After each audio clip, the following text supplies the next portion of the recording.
La havla va la quvvata illa billah. La havla va la quvvata illa billah. Bu kalimalar naqadar katta kuchga egaligini bilganingizda har kuni takrorlab yurardingiz.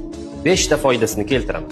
Birinchisi, agar mushkulingiz bo'lsa, muammoga tushib qolgan bo'lsangiz, bu kalima sizga kerak. Ikkinchisi, qarzingiz bo'lsa, qarzlaringizdan qutulishingizga bu kalimalar kerak.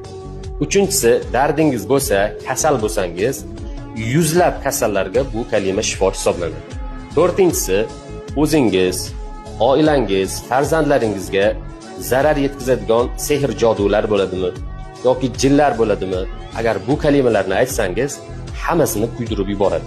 Va beshinchisi, gunohlar kechirilishiga va Allohning oldida maqomingiz ko'tarilishiga sabab bo'ladigan kalima hisoblanadi.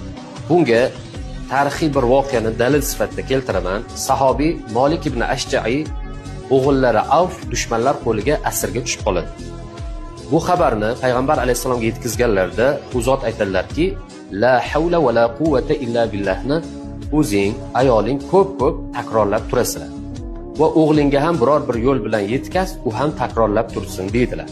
O'g'illari Avf aytadiki, dushmanlar meni qochib ketmasligim uchun qo'l oyoqlarimni bog'lab qo'yishdi.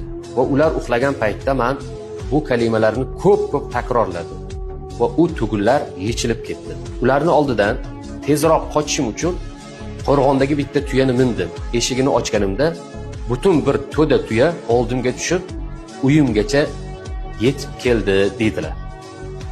Va ota-onalari ham ko'rib xursand bo'ladilar va bu hammasi la havla va la quvvata illa billah kalimasini kuchi hisoblanadi.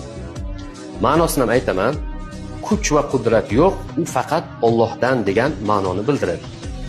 Har kuni ulamolarning tavsiyasi kamida 100 marta, bo'lmasam buni chegarasi yo'q 1000 martagacha aytib yursangiz, inshaalloh butun bir muammolardan qutulishingizga sabab bo'ladi.